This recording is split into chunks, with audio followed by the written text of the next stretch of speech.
Actually আমরা কেউ আজকের দিনে খুব আনন্দে নেই।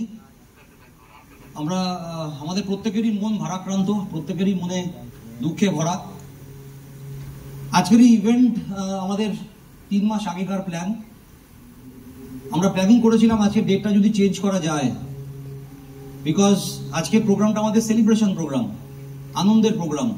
বাট সেই আনন্দের মধ্যে আমাদের অনেকেরই মধ্যে, ইনফ্যাক্ট সবার মধ্যে দুঃখ, ক্ষোভ, যন্ত্রণা সবাই দেখতে পাচ্ছি। সারা ভারতবর্ষ জুড়ে, সারা পৃথিবী জুড়ে আমাদের মধ্যে প্রচুর দুঃখ, যন্ত্রণা, ক্ষোভ প্রত্যেকের মধ্যে হয়েছে।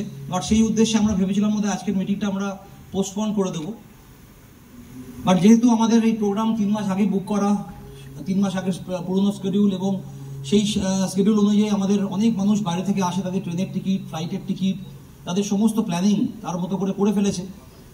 তাই আমরা ডেটটা চেঞ্জ করতে পারলাম না, বিকজ আমাদের এরপরে আবার আরও অনেক ইভেন্ট রয়েছে, back to back event. But আমরা সবাই জানি যে আমাদের বাড়িতে, আমাদের ফ্যামিলিতে, প্রত্যেকটা পরিবারে যারা থাকেন তাদের মধ্যে সব থেকে ইম্পর্টেন্ট হচ্ছে বাড়ির মহিলারা, রাইট? পৃথিবীতে যদি মহিলা না থাকে তাহলে আর প্রাণের সঞ্চার থাকবে না। পৃথিবীতে যদি মহিলা না থাকে তাহলে প্রাণের সঞ্চার থাকবে না। অর্থাৎ আমরা যে মহিলাদের যেভাবে রেসপেক্ট করা উচিত, সেই রেসপেক্ট আজকের দিনে কোথাও যেন হারিয়ে যাচ্ছে। আমরা ভীষণ চিন্তিত, আমরা ভীষণ দুঃখিত, আমরা অলওয়েজ টেন্সড যে আমাদের পরিবারে, আমাদের নিজস্ব পরিবার আছে, প্লাস আমাদের যে এমআই পরিবার, এই পরিবারে আজকে যদি হলে দেখি অলমোস্ট 70%-এর বেশি আমাদের ফিমেল ডিস্ট্রিবিউটার, যারা সন্ধ্যেবেলা, অনেক সময়, অনেক ক্ষেত্রে রাত অবধি ফিল্ডে কাজ করে।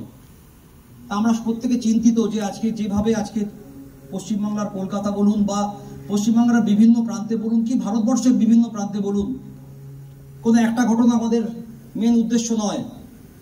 এই ঘটনা পশ্চিমবাংলার বিভিন্ন প্রান্তে হচ্ছে, বিভিন্ন গ্রামে, বিভিন্ন জেলায় হচ্ছে, এবং শুধু পশ্চিমবঙ্গ কেন, ভারতবর্ষের বিভিন্ন প্রান্তে হচ্ছে। কারণ আমাদের এই পরিবার শুধু পশ্চিমবঙ্গে সীমাবদ্ধ নয়, সারা ভারত জুড়ে। তাই আমরা মিটিং শুরু করার আগে আমাদের পরের ফেজটা ভীষণ এক্সাইটিং সেশন, সেটা আমাদের করতে হবে, বিকজ এটা আমাদের রুজি রুটির ব্যাপার, প্রত্যেকের ইনকামের ব্যাপার। এই মোটিভেশন ছাড়া আমরা কালকে ফিল্ডে যেতে পারবো না। তাই যেভাবে আজকে অমানবিক আমাদের বাড়ির কোনো একটি দিদি, কোনো একটি বোন, কোনো একটি মা, হোয়াটএভার, যাদের সঙ্গে এই অমানবিক অত্যাচার, ধর্ষণ এবং তারপরে মার্ডার, সারা পৃথিবীর মানুষ আজকে রাস্তায়। তাই আমরা সোসাইটির জন্য কাজ করি, এবং সবাই এক হয়ে কাজ করি। জাতি, ধর্ম, দল সবকে নির্বিশেষে আমরা সবাই এক হয়ে কাজ করি। তাই আমাদেরও এটা নৈতিক কর্তব্য যে আমরাও জাস্টিস চাই, আগামী দিনে এই ধরনের ঘটনা পুনরাবৃত্তি না ঘটে। তাই আপনাদের সবাইকে রিকোয়েস্ট করব, যে ঘটনা ঘটেছে শুধু কলকাতার আরজিকর নয়, বাংলার বিভিন্ন প্রান্তে, ভারতবর্ষের বিভিন্ন প্রান্তে প্রতিদিন ঘটে চলেছে। সেই সমস্ত বোন, সেই সমস্ত দিদি, সেই সমস্ত ঘরের মেয়েদের উদ্দেশ্যে আমরা 1 মিনিট নীরবতা পালন করব, এবং আমরাও জাস্টিস চাই। এই জাস্টিস বিচার হোক। আগামী দিনে শাস্তি কি হবে সেটা কোর্ট, ল বিচার করবে, বাট আমরাও প্রত্যেকে সাধারণ মানুষ হিসেবে জাস্টিস চাই। তাই আমি সবাইকে বলবো 1 মিনিট নীরবতা পালন করে আমরা আজকের প্রোগ্রাম শুরু করব। সবাই, যেহেতু মোমবাতি হলে আমরা অ্যালাউ করতে পারি না, আমাদের হল কর্তৃপক্ষ আমাদের অ্যালাউ করে দেয়, প্রত্যেকের মোবাইল আমরা হলের লাইট একটু অফ করে দিলে ভালো হয়। মোবাইলের টর্চ জ্বালিয়ে আমরা 1 মিনিট